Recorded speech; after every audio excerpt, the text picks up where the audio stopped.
Proficiency in English के unit 1 से 2 marks का सवाल पूछता है और एक ही सवाल आता है। तो मैं आपको बताऊंगा कि इस यूनिट 1 से status of English in India proficiency in English के यूनिट 1 से 2 नंबर का सवाल कौन से आएगा। हेलो स्टूडेंट्स, मेरा नाम है अभिषेक वर्मा और स्वागत है आपका हमारे चैनल स्टडी क्लास पे, जहां आज हम बात करने वाले हैं डीएलएड के प्रथम वर्ष के प्रोफिशिएंसी इन इंग्लिश का यूनिट 1। जी हां, यूनिट 1 के मोस्ट इंपॉर्टेंट क्वेश्चन आंसर्स के साथ डिटेल में डिस्कस करेंगे कि आने वाले डीएलएड की परीक्षा के लिए आपको कैसे उन सवालों के जवाब लिखना है। मैं आपको यहां पर 3 सवाल बता रहा हूं, ये तीनों क्वेश्चंस मोस्ट डीएलएड की परीक्षाओं में पहले भी पूछे जा चुके हैं और आने वाले डीएलएड की परीक्षाओं के लिए बहुत महत्वपूर्ण है, तो उनको हम आज देखेंगे। यहां पर तो वीडियो बहुत ही महत्वपूर्ण रहने वाली है, बहुत ही आसान शब्दों में बहुत डिटेल में यहां पर मैं समझाने वाला हूं, आपको पूरा याद हो जाएगा। वीडियो एंड तक देखना, मिस मत करना। साथ ही साथ ये आप नोट्स के रूप में भी आप अपने पास लिख भी सकते हो। तो चलिए वीडियो को एंड तक देखना और शुरू करते हैं। लेकिन शुरू करने पहले छोटी सी रिक्वेस्ट की, यदि चैनल पर पहली बार आए हो और चैनल पे पहली बार आए और वीडियो देख रहे हो तो भाई सब्सक्राइब कर दो, बेल नोटिफिकेशन ऑल पर रख दो और प्लेलिस्ट चेक करके तो हर विषय के वीडियोस आपको मिल जाएंगे बहुत आसानी से। तो चलिए शुरू करते हैं और बात करते हैं प्रोफिशिएंसी इन इंग्लिश के यूनिट 1 जिसका नाम है status of English in India. सबने जानना ही होगा, आप सब जानते ही होंगे। तो यहां से जो सवाल पूछता है 2 नंबर का, जी हां, 2 मार्क्स का सिर्फ 1 क्वेश्चन आता है, यानी वेरी शॉर्ट। जी हां, अति लघु उत्तरीय प्रश्न यहां से आता है। तो वेरी शॉर्ट जो आता भी है वो 2 मार्क्स के लिए। तो इसको लिखना कैसे है, तो पहली बात तो ये है कि 2 मार्क्स के लिए 30 वर्ड्स में लिखना पड़ता है। सभी लोग सुन लो भाई, 30 वर्ड्स में लिखना पड़ता है। तो 30 वर्ड्स यानी 30 शब्दों में लिखना है। तो मैं कुछ इंपॉर्टेंट सवाल जो डीएलएड की परीक्षा में बार बार पूछे जा चुके हैं, जैसे पहला सवाल, what are characteristics of English as a second language. ये सवाल भाई इसके पहले बहुत बार पूछा जा चुका है, 2020, 2021, 2022, सेकंड चांस, फर्स्ट चांस, भाई बहुत बार पूछा, 17, 18, 19 में भी पूछा है। तो बहुत बार ये सवाल पूछा है। इवन सेकंड ईयर वाले को भी ये क्वेश्चन पूछता है, तो डीएलएड के सेकंड ईयर वालों के लिए भी इंपॉर्टेंट है।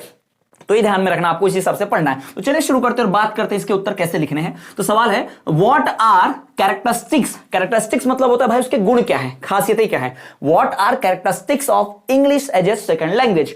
द्वितीय भाषा के रूप में अंग्रेजी की खासियतें क्या है, ये सवाल पूछा है ना। पहले जवाब लिखने से पहले भाई सवाल तो समझो, तो सवाल समझना बहुत जरूरी है। What are characteristics of English as a second language, द्वितीय भाषा के रूप में अंग्रेजी की खासियतें क्या है, वो यहां पर सवाल है। तो उसका उत्तर क्या लिखेंगे भाई, द्वितीय भाषा के रूप में मतलब क्या, मदर टंग नहीं है। इस बात को तो क्लियर हो गया, इंग्लिश हमारे लिए मदर टंग नहीं होगी, ये तो क्लियर है, ठीक है। तो सवाल का जवाब चल देखिए, तो इंग्लिश अब 2 मार्क्स का है, 30 शब्द में लिखना है, तो बाकायदा लिखना होगा। कुछ लोग क्या करते हैं कि सीधा पॉइंट बनाकर लिख देते हैं, सीधा या सीधा थ्योरी लिख देते हैं। तो मुंह उठा के थ्योरी लिख दोगे, मुंह उठा के सीधा पॉइंट बना दोगे तो नंबर मिलेगा क्या, नहीं मिलेगा, ठीक है। लिखना कैसे बताता हूं। जैसे कोई सवाल पूछा है, दूसरा नंबर का सवाल देखो, इस पे भी आता हूं अभी। ये मत बोलना कि मास्टर ने पहला सवाल छोड़ के दूसरे पे चला गया, भाई आ रहा हूं ना, पहला का समझाऊंगा दूसरे की मदद से। तो explain the functions of English language.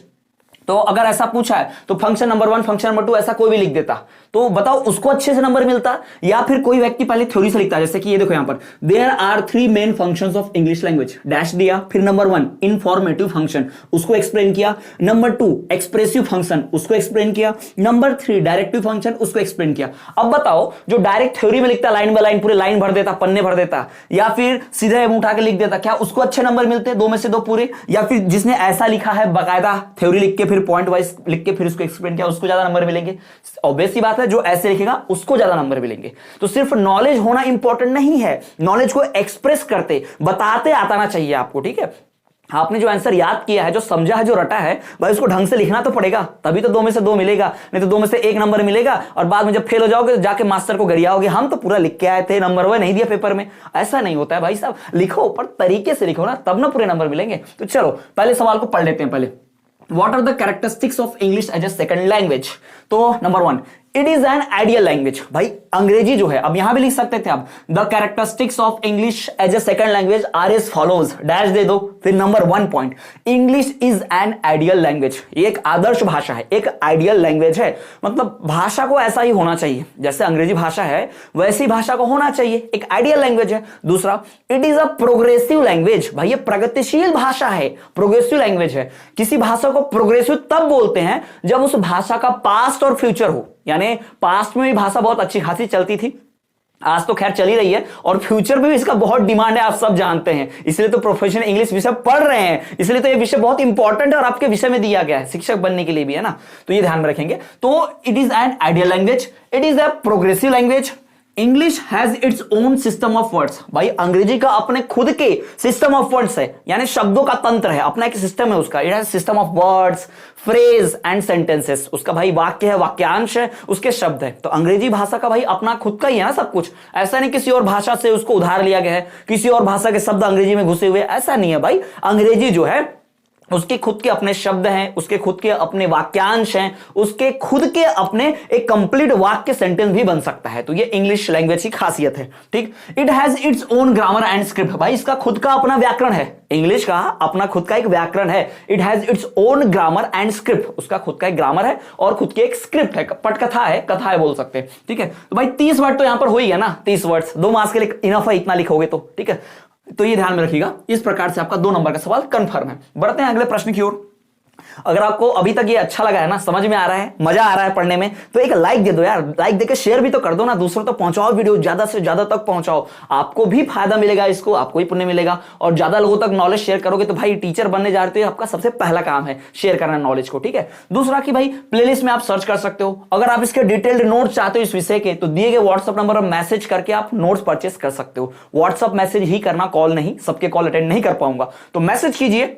वहां पे पूरे हर विषय के नोट्स परचेस करने का पूरा वहां पे डिटेल में प्रोसेस में बताऊंगा, परचेस कर सकते हैं, ठीक है। दूसरा, explain the functions of A English language. भाई अंग्रेजी भाषा के फंक्शंस, उसके जो फंक्शन होते हैं ना, उसके कार्य क्या होते हैं वो बताओ। अंग्रेजी भाषा करती क्या है, उससे काम क्या है ना, तो वो भाई लिखेंगे। तो अब देख लो यहां पर, there are 3 main functions of English language. अब ये सवाल भी बार बार पूछा है, बहुत बार पूछता है, फेवरेट सवाल है डीएलएड का, ध्यान रखना, ठीक है। तो there are 3 main functions of English language. अंग्रेजी भाषा के 3 मुख्य कार्य हैं। कौन से 3 मुख्य कार्य? एक है इंफॉर्मेटिव फंक्शन, दूसरा है एक्सप्रेसिव फंक्शन, तीसरा है डायरेक्टिव फंक्शन। अब 3 फंक्शन तो है, सिर्फ नाम लिखने से नंबर थोड़ी मिलेगा भाई। क्वेश्चन में क्या बोला था? Explain the function of language, right the name of function of language, नहीं, सिर्फ नाम थोड़ी लिखना था, एक्सप्लेन करना था। तो चलो एक्सप्लेन करते हैं। There are 3 main functions of English language. Number 1, informative function. Informative मतलब भाई सूचना देना, जानकारी देना, है ना।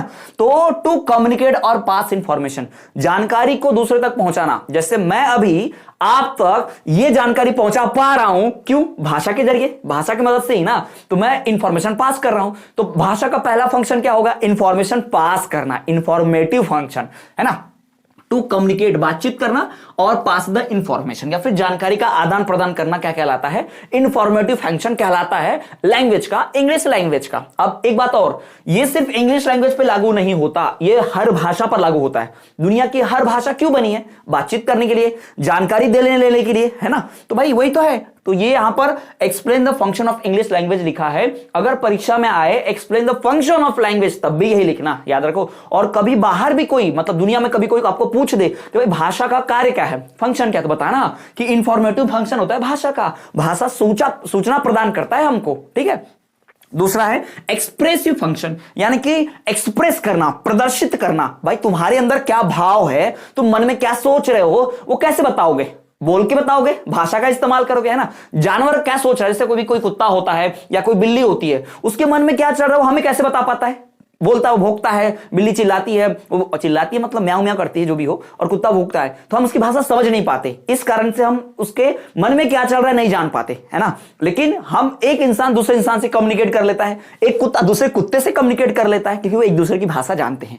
तो वो भाषा जो है अपने विचार को, अपने दिमाग में चल रहे आइडिया को एक्सप्रेस करने, प्रदर्शन करने के काम में आता है। यानी टू एक्सप्रेस थॉट्स, विचार, फीलिंग्स, आइडियाज, ये सब है ना। हमारे अंदर जो इमोशंस हैं, जो आइडियाज हैं, जो फीलिंग्स है, भाई उनको एक्सप्रेस करने के काम में आ रहा है। क्या आ रहा है? भाषा। भाषा क्या कर रहा है? प्रदर्शित कर रहा है हमारी फीलिंग्स, हमारी भावनाओं को, इन सबको, है ना। तीसरा, directive function. It helps to cause actions. Directive यानी तो भाई डायरेक्शन देना, दिशा निर्देश देना। जैसे मैं तुम्हें कह रहा हूं भाई लाइक करो, तो मैंने बोला, आपने कर दिया। तो अगर मैं नहीं बोलता, कोई नहीं करता। तुम कहने का, और कुछ होंगे बोलने की बात भी नहीं करेंगे, तो कहने का मतलब यह है कि मैंने डायरेक्शन दिया, मैंने कहा कि ऐसा करो। तो अगर मैं नहीं कहता तो ऐसा नहीं होता। मतलब डायरेक्शन देना, भाषा जो है किसी कार्य को करने के लिए रिस्पॉन्सिबल है। टीचर बच्चों को क्लास में बोलता है कल सब होमवर्क करके लाएंगे, तो बच्चे करके आते हैं। तो टीचर ने क्या किया भाई? डायरेक्शन दिया, टीचर ने सबको डायरेक्शन दिया, दिशा निर्देश दिया कि हाँ सब करके लाएंगे तभी। टीचर ने अगर कुछ बोला नहीं होता, ऐसे खड़े हो जाता टीचर, ऐसे बोलते रहता टीचर, बच्चे समझ पाते क्या होमवर्क के लिए? और समझ भी जाते ना तो भी नालायक बच्चे आके क्या बोलते, सर आपने तो कुछ बोला ही नहीं था, आपने तो किया था, तो कहां से होमवर्क करेंगे? तो भाषा जब तक बोल के नहीं बताएंगे ना, कुछ काम करने को नहीं बोलेंगे, तब तक वो होगा नहीं। और काम करने को कैसे बोलेंगे भाई? इसी से बोलेंगे ना। ठीक ठीक। तो directive function, it helps to cause actions. Clear है? भाषा के 3 function, informative function, expressive function, directive function. अब बढ़ते हैं हमारे तीसरे, last but not the least, सबसे इंपॉर्टेंट क्वेश्चन की बात करते हैं। Discuss English as an international language. भाई अंग्रेजी को अंतरराष्ट्रीय भाषा के रूप में भाई इस पे चर्चा कीजिए कि अंग्रेजी एक अंतरराष्ट्रीय भाषा है, इंटरनेशनल लैंग्वेज है ना, भारत में थोड़ी जन्म हुआ इसका, ये भाषा इंडिया में थोड़ी बनी है। हाँ इंडिया में बोली बहुत जाती है, समझी जाती है, पर नहीं है, है ना, इंटरनेशनल लैंग्वेज तो नहीं, हमारी लैंग्वेज नहीं है, इंटरनेशनल है। ठीक है, चलो तो discuss English as an international language, अंतरराष्ट्रीय भाषा के रूप में अंग्रेजी पर चर्चा कीजिए, सवाल आया। तो भाई हम लिखेंगे नंबर 1 इंग्लिश। अब देखो इसमें भी आपको थ्योरी लिखना है तो आप टाइटल दे दो ऐसा, English as an international language, ऐसा हेडिंग दे दो, हेडिंग को अंडरलाइन कर दो, लाइन खींच दो, फिर नीचे से लिखना शुरू करो तो अच्छा दिखेगा, पूरे नंबर मिलेंगे आपको 2 में से 2, है ना।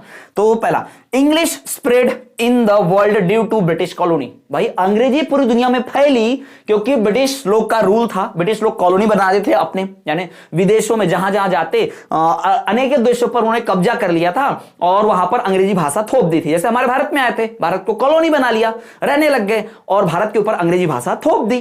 ठीक है, तो English spread in the world due to British colony. अंग्रेजी पूरी दुनिया में फैली किसकी वजह से भाई? ब्रिटिशर्स की वजह से, इन अंग्रेजों की वजह से। दूसरी बात, English was imposed on their colonial countries. अंग्रेजी भाषा को थोपा गया। याद रखिएगा, अंग्रेजी भाषा हर कोई अपने मन से खुशी खुशी सीखना नहीं चाहता था, बहुत कम लोग अपने मन से चाहते होंगे, लेकिन अधिकतर लोगों पर उनकी भाषा हटवाकर जबरदस्ती इंग्लिश भाषा थोपी गई। जैसे हमारे देश में गुरुकुल बंद करवा के जानबूझ के इंग्लिश एजुकेशन देना शुरू किया गया। हमारे वेद ग्रंथ, ये सब किताबें, धार्मिक किताबें, ये सब बंद करवा के जबरदस्ती क्या पढ़वाएगा भाई? इंग्लिश पढ़वाई गई, है ना।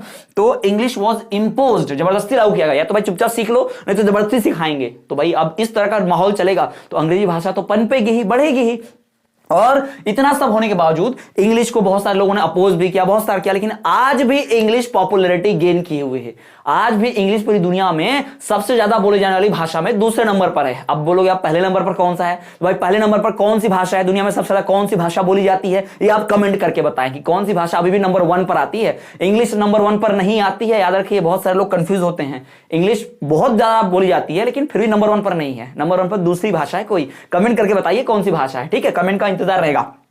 तो English gain popularity through out the years. इतने वर्षों में, इतने सालों में इंग्लिश जो है पॉपुलर होते रहा, इंग्लिश जो है फेमस होते रहा और इंग्लिश को बढ़ावा मिलता गया। और पूरे वर्ल्ड में इंग्लिश जो है अभी लोगों द्वारा बोली जाती है, समझी जाती है। वर्ल्ड के आप किसी भी पार्ट में चले जाइए, दुनिया के किसी भी कोने में चले जाओ, वहां पे अंग्रेजी भाषा समझने वाले तो जरूर मिल जाएंगे, भले बोले ना ठीक से लेकिन समझ तो जरूर जाएंगे। तो ये बात आपको ध्यान में रखनी है। तो ये हो गए सबसे मोस्ट 3 क्वेश्चंस इंपॉर्टेंट जो डेट की परीक्षा में पहले बहुत बार पूछे जा चुके हैं, आने वाले डेट की परीक्षा में पूछे जाने के लिए पूरी 100% संभावना है और आएंगे भी, देख लेना आप, ठीक है। तो ये सवाल आप ध्यान में रखिए, इसको आप चाहे तो नोट डाउन कर सकते हैं, मैं हट जाता हूं, थोड़ा स्क्रीनशॉट लेके लिख सकते हैं। अगर आप डिटेल्ड नोट चाहते हैं इस पूरे चैप्टर के, इस पूरे सब्जेक्ट के, सभी विषयों के डेट के, तो ऊपर दिए गए व्हाट्सएप नंबर पर मैसेज करके सारे नोट्स परचेस कर रहे हैं बहुत कम दाम में। साथ ही साथ स्टूडेंट्स, अगर आप हमारे चैनल पहली बार आए हैं और सब्सक्राइब नहीं किए तो भाई सब्सक्राइब कर दो। अभी भी आप में से 40% लोगों ने चैनल को सब्सक्राइब ही नहीं किया है। जितने भी लोग देखते हैं वीडियो उसमें से 35 to 40% लोग सब्सक्राइब ही नहीं किए और वीडियो लाइक ही नहीं करते देखने के बाद। तो वीडियो लाइक करो, चैनल को सब्सक्राइब करो और बेल नोटिफिकेशन ऑल पर करके रखो ताकि जब भी कोई वीडियो आए तो सबसे पहले मिले, आपसे छूट ना जाए वीडियो, ठीक है। और पसंद आई तो भाई शेयर कर दो। जितने भी व्हाट्सएप ग्रुप्स होंगे, इंस्टाग्राम होगा, फेसबुक होगा, आपके जो पसंदीदा दोस्त होंगे जो डीएड कर रहे हैं, डीएड का टीचर्स है, डीएड का इंस्टीट्यूट है, कॉलेज है, आपका व्हाट्सएप ग्रुप है, वहां शेयर कर दो। ज्यादा से ज्यादा लोगों का भला करो, तभी तो सरकारी नौकरी लगेगी, दुआ मिलेगी। तो ठीक है, ये आपको करना है। और फिर आप हमें क्या कर सकते हैं, अन्य जगहों पर फॉलो कर सकते हैं सोशल मीडिया पर। साथ ही साथ आप हमारा टेलीग्राम ग्रुप ज्वाइन कर सकते हैं। इस वीडियो को डिस्क्रिप्शन में हमारे टेलीग्राम ग्रुप का लिंक है, वो आप ज्वाइन कर सकते हैं। साथ ही साथ आप हमें अन्य सोशल मीडिया जैसे कि आप हमें फेसबुक, इंस्टाग्राम और टेलीग्राम पे फॉलो करना ना भूलें। हम हर जगह हैं।